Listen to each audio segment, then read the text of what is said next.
The day my marriage was supposed to end, my husband entered the courtroom grinning as though the verdict had already been handed to him. He bent close and murmured, "By lunchtime, you'll have nothing left." The woman he had chosen over me gave a soft laugh from the row behind him. "She never earned any of it," she said, making sure I heard. I did not turn around. I did not defend myself. I slid a sealed envelope across the table to my lawyer and told her to place it in the judge's hands at exactly the right moment. A few minutes later, the judge finished the second paragraph, raised his eyes and said, "This changes the entire record. My name is Tessa Nguyen. I was 41 that morning, and Blake Mercer believed he had already erased me from the life I had spent 15 years helping him build. He was wrong. Before I tell you what was inside that envelope, tell me what city or state you're listening from. And be honest. Have you ever watched someone take credit for a sacrifice they could never have made alone? To understand why Blake was so certain, I have to take you back to when we were 26. He was tall, restless, and endlessly persuasive. Sandy hair, sharp smile, the kind of confidence that made impossible plans sound practical. I was quieter, 5'2", with dark waves that never stayed pinned up through a full workday. I worked as a reimbursement auditor for a regional hospital network. I liked numbers because numbers did not charm you, flatter you, or rewrite the past. Blake had almost no savings, but he had an idea. He wanted to create a freight routing platform for small trucking companies. He believed independent carriers were losing money because the major logistics systems ignored them. His friends called the plan reckless. His father called it a hobby. I called it possible. We married 2 years later in a small ceremony outside Denver. Our agreement felt simple then. My salary would keep us steady while Blake developed the company. When Harborline Logistics Technologies finally became profitable, we would share the life it created. That was the promise. For the first 3 years, survival became our routine. Some months, Harborline could barely cover its server bills. Other months, it could not cover them at all. Blake would come home after midnight, drop into the chair across from me, and say he was done. I would heat yesterday's coffee, sit with him beneath the yellow kitchen light, and remind him that one terrible quarter was not the same as failure. "We can carry this a little longer," I would say. And we did. I accepted every overtime audit my department offered. My income paid the townhouse mortgage, groceries, electricity, medical coverage, car insurance, and nearly every ordinary household expense. When one of Blake's early backers withdrew, I moved $34,500 from an investment account my grandmother had left me. That money kept Harborline's drivers paid. I also delayed a master's program in healthcare administration. I drove the same dented sedan until the air conditioner failed twice. We skipped anniversaries, canceled trips, and learned to celebrate with takeout on the living room floor. None of it felt like loss at the time. I thought we were constructing one future. Whenever guilt caught up with Blake, he would squeeze my hand and say, "When this works, it belongs to both of us." I held on to that sentence for years. Harborline broke through during its 7th year. A national grocery distributor licensed Blake's routing system. Within 20 months, the company opened offices in 5 states. Trade magazines put Blake on their covers. Industry panels invited him to speak. Investors who once ignored his calls suddenly wanted private dinners. At first, I loved watching it happen. There is something extraordinary about seeing a person you love reach the place they once described in whispers. Then the success stopped feeling like ours. Blake no longer asked how my day had gone. Dinner became a briefing about contracts, valuation, expansion, and people I had never met. He hired an executive assistant, a housekeeper, and a driver for airport trips. Yet somehow the emotional labor at home still belonged to me. When I brought up the graduate program I had postponed, he kept scrolling through his phone. "For what?" I stared at him. "Because I still want it." He gave a small shrug. "Your career is stable. Why complicate things now?" That was the moment I first understood that my sacrifices had become invisible to him. The distance grew in careful increments. A cancelled weekend here, a late meeting there, a conference that ran 2 days longer than expected. Whenever I asked a direct question, he answered with the same polished patience. "You're reading too much into it." I wanted that to be true. Then, while preparing records for our tax specialist, I found 2 hotel invoices from Santa Fe. Blake's calendar showed no conference there. The room charges were for 2 guests. I did not confront him. I started observing. He stepped onto the patio whenever certain calls came in. He cleared message threads before bed. He changed passwords on devices we had shared for years. Then one Wednesday afternoon, I came home early because a hospital review had been cancelled. Blake was in his office with the door partly closed. I heard him say, "I'll file once the ownership pieces are protected. I just need a little more time." The voice on the other end was a woman's. My body went cold, but my mind became strangely clear. It was not only the affair. He had been arranging my exit while sleeping beside me. That night, I sat in the dark until the sun began to brighten the windows. I did not plead. I did not search for a way to win him back. By 8 the following morning, I had booked a consultation with a family law specialist. Her name was Miriam Gold. She was 49, tall, composed, and impossible to rush. Silver ran through her dark curls, and she listened without interrupting while I explained the marriage, the company, and the money. Then she asked one question: "What can you prove?" I placed a 4-inch binder on her desk. Inside were account statements, mortgage records, tax filings, loan documents, receipts, payroll transfers, and saved emails reaching back more than a decade. Miriam opened the first section. Then she looked at me again. "You kept all of this?" "I audit money for a living," I said. "Paper remembers what people choose to forget." Over the next several weeks, Miriam and I built the case line by line. Blake hired Graham Sloan, one of Denver's most aggressive divorce attorneys. Graham had a reputation for turning marriages into business disputes, and business disputes into public executions. Blake also began managing the story outside the courtroom. Friends called me with careful voices. Former neighbors sent messages they clearly did not want to send. Apparently, Blake had been telling people I was trying to steal the company he had created by himself. "He says you never had anything to do with Harborline," one friend told me. "He says you're demanding money you didn't earn." I thanked her for telling me. Then I changed the subject. I did not correct the rumor. I did not send anyone bank records. I did not post a statement online. Blake needed people to believe his version before the evidence arrived. I did not. Facts do not become stronger because you shout them. The morning of our first hearing, Miriam arranged 3 binders across the table and checked the tabs one final time. "Still ready?" she asked. Across the hallway, I could hear Blake laughing with Graham. "I'm not here to punish him," I said. Miriam studied my face. "What are you here for? The complete record." The courtroom doors opened before she could answer. Blake entered wearing a charcoal suit that probably cost more than my first car. Graham walked beside him. Then Sabrina Vale stepped into the gallery. I recognized her immediately. She was the woman from the company holiday photographs. Harborline's communications director, tall, immaculate, platinum hair cut in a sharp bob. She had appeared beside Blake at conferences, award dinners, and media events, while I stayed home handling the life that made those appearances possible. Sabrina sat directly behind him. She met my eyes and smiled. Blake stopped near our table. "You should have accepted my offer," he said quietly. His proposal would have left him with Harborline, nearly all the investment accounts, and the mountain property we had purchased after the company expanded.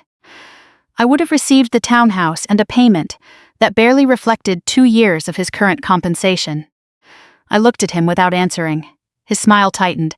Then the bailiff called the room to order. Everyone rose. Judge Leonard Pike entered with a thick folder beneath one arm. He was broad-shouldered, gray-haired, and known for reading every page placed before him. Once we were seated, Graham stood. "Your Honor, Harborline Logistics Technologies is the product of Mr. Mercer's expertise, entrepreneurial vision, and personal labor." He spoke with the calm certainty of a man presenting an obvious truth. Mrs. Mercer maintained separate employment throughout the marriage. She held no executive role, developed no proprietary technology, and participated in no strategic management of the company. Blake rested one hand on the table. Graham continued. "We therefore ask the court to recognize Harborline as Mr. Mercer's individual professional achievement and to limit any marital claim accordingly." Blake turned slightly toward me. There it was again, that small, satisfied expression. Years earlier, he had worn the same look when our first mortgage was approved. Back then, it had meant we did this together. Now it meant you cannot prove you were there. Judge Pike looked toward Miriam. "Counsel?" Miriam rose. "We will respond through the financial record, Your Honor. No outrage, no speech about betrayal." She walked to the clerk and handed over the sealed envelope I had given her. My client prepared this summary to assist the court. Judge Pike took it. What does it contain? A dated index of financial contributions supported by exhibits already exchanged in discovery. He glanced at the envelope, then at Miriam. I'll review it. The paper made a soft tearing sound as he opened the seal. Sabrina shifted behind Blake. Graham leaned back as if the exercise were unnecessary. Judge Pike read the first page, then the second. His eyes returned to one section. He read it again. Finally, he raised his head. Mrs. Mercer? Yes, Your Honor. You assembled this chronology? I did. He tapped one page with his finger. This is unusually clear. The letter contained no accusation of adultery. It did not mention broken promises. It did not describe the nights I ate dinner alone. It listed dates, transactions, and supporting evidence. June 2012. Tessa Nguyen Mercer transferred $34,500 from a premarital investment account into Harborline's operating account after a financing commitment collapsed. Exhibit attached. January 2013. Tessa refinanced her vehicle and redirected the monthly savings toward household and business expenses. Records attached. August 2014. Tessa deferred admission to a graduate program and remained in full-time employment, while Blake devoted his working hours exclusively to Harborline. Correspondence attached. Then came the emails. Judge Pike paused over the first one. Blake had sent it at 2:17 in the morning after Harborline nearly missed payroll. I would have lost the company this week without you. When this finally works, none of it will be mine alone. The judge read another. Thank you for carrying the mortgage again. I know exactly what this is costing you. Then another. Every meeting I take is possible because you are protecting everything behind me. I kept my eyes on the judge. Beside me, the atmosphere changed. Blake uncrossed his arms. Graham lowered his gaze to the exhibits. Judge Pike pulled the financial disclosure closer and began comparing them with my timeline. He checked transfer dates, tax filings, corporate deposits, loan documents. He wrote notes in the margin. Then he looked directly at Blake. Mr. Mercer. Blake straightened. Yes, Your Honor. You stated under oath that after Harborline's first year, all company operations were funded through revenue and outside investment. That's correct. Judge Pike lifted a transaction record. Then identify the source of this deposit. Graham reached for his copy. Which deposit, Your Honor? $34,500, received on June 18, 2012. Graham scanned the page. His expression changed before Blake's did. Judge Pike continued. The amount matches a withdrawal from Mrs. Mercer's premarital investment account made that same morning. Blake glanced at Graham. No one spoke. The judge turned to another section. You also described household costs as shared throughout the early years of the company. Blake cleared his throat. They were shared in different ways. Judge Pike raised another document. These records show Mrs. Mercer paid the mortgage, health premiums, utilities, insurance, and most routine living expenses for 46 consecutive months, while Harborline reported operating losses. Graham leaned toward Blake and whispered. Judge Pike did not stop. There is also written correspondence in which you acknowledge that her income prevented the company from closing. He held up the printed email. Were your statements truthful when you sent them? Blake opened his mouth. I was speaking informally. Truth does not become informal because it appears in an email. The words landed softly. That made them heavier. Graham stood. Your Honor, we would request a short recess to review the full exhibit set. Judge Pike lifted one hand. Not yet. He read the final page of my summary, placed it squarely on the bench, and looked toward me. Mrs. Mercer. Yes, Your Honor, thank you. His pen rested against the envelope. This document does not ask the court to accept a feeling, it directs the court to evidence. Blake's face had gone still. Behind him, Sabrina no longer looked amused. Judge Pike addressed both legal teams. Based on the testimony presented today, and the discrepancies identified in these financial records, I am ordering an independent review of the parties' disclosures before ruling on the classification or division of the business interests. Graham sat down slowly. The judge gathered the exhibits. When a financial history is presented with this level of specificity, the court has an obligation to examine it with equal care. The hearing was adjourned. For the first time that morning, Blake did not look at me. 3 weeks later, we returned to the same courtroom. During that time, a court-appointed forensic accounting team had examined everything: bank records, tax returns, corporate filings, loan agreements, payroll reports, archived emails. Every dollar had been traced back to its source. I did not spend those weeks imagining Blake's defeat. There was no victory in watching a 15-year marriage collapse. The review could restore the truth. It could not restore the years. When I entered the courtroom, Blake was already seated. His charcoal suit was as perfect as before, but the man inside it looked smaller. The certainty in his face had vanished. Sabrina was not there. Judge Pike entered and opened the independent report. The review confirms that Mrs. Mercer made substantial and well-documented financial contributions during Harborline's developmental period. He turned a page. It also confirms that her income carried the majority of the household expenses, while Mr. Mercer worked full-time on the company. Blake stared at the table. Judge Pike continued. Several statements previously made regarding company funding and shared household obligations were materially incomplete. Graham did not object. There was nothing left to challenge. The judge explained that Harborline's value, the investment portfolio, and the remaining marital assets would be divided according to the verified financial history and Colorado law. That was the ruling. No one shouted. No one delivered a dramatic confession. The truth simply took its proper place in the record. The hearing ended in less than half an hour. Miriam collected our files and stepped into the hallway. Graham followed soon after, speaking quietly into his phone. I was almost at the door when Blake said my name. Tessa. I stopped. He remained seated for a moment before standing. I was wrong. His voice had lost the polished authority he used in interviews.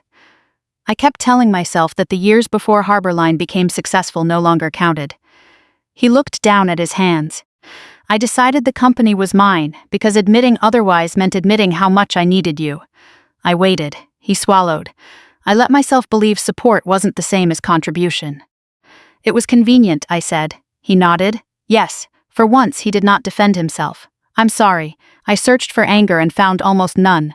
What remained was grief for the woman I had been. She had loved him without keeping score. He had mistaken that generosity for weakness. I did not help you because I wanted my name on a building, I said. I know. I helped you because you were my husband, and I believed we were creating a life together. His eyes met mine. We were. Until I decided only my part mattered. Silence filled the empty space between us. I never wanted to destroy you, Blake. I understand that now. I wanted you to stop erasing me. He closed his eyes briefly. You deserved better than that. I wished him well before I left. Not because one apology repaired everything. And not because forgiveness erased responsibility. I did it because I no longer wanted resentment deciding where I went next. 6 weeks later, the settlement was complete. It was fair. Not excessive. Not designed to humiliate him. Fair. I received an equitable share of the marital assets and compensation, reflecting my documented contribution to Harborline's early survival. For the first time in years, I did not have to organize my future around Blake's ambitions. I enrolled in the graduate program I had postponed. Then I used part of the settlement to open North Star Revenue Advisory, a small consulting practice that helped independent clinics and family-owned medical offices repair billing systems, control expenses, and understand where their money was actually going. The dream I had delayed while protecting Blake's company became the beginning of my own. My first client was a married couple running a neighborhood physical therapy clinic. They arrived carrying 3 boxes of receipts and more hope than experience. They reminded me of who Blake and I had once been. The difference was that I was no longer standing quietly behind someone else's vision. I had finally stepped into mine. People sometimes ask whether I felt that I had won. I never know how to answer that. Revenge would have required me to keep Blake at the center of my life. I wanted something better. I wanted the truth acknowledged. I wanted the years no one saw to count. But the greatest change did not happen when Judge Pike opened my envelope. It happened the night I stopped waiting for Blake to recognize my worth. For too long, I believed my value depended on another person appreciating what I gave. It did not. The judge did not create my worth. The financial report did not create it. The settlement did not create it. Those things only made visible what had always existed. On the evening I opened North Star, I stood alone outside my office and turned the key in the lock. My name was printed on the glass. Behind it was a business built from my own knowledge, my own choices, and my own courage. I smiled, because the most valuable thing I carried out of that courtroom was not money. It was the certainty that I would never again disappear inside someone else's success. Tell me in the comments whether you believe quiet sacrifice is still a real contribution, even when no one applauds it. And subscribe if you believe starting over is not the end of your story. Sometimes it is the first chapter that finally belongs to you.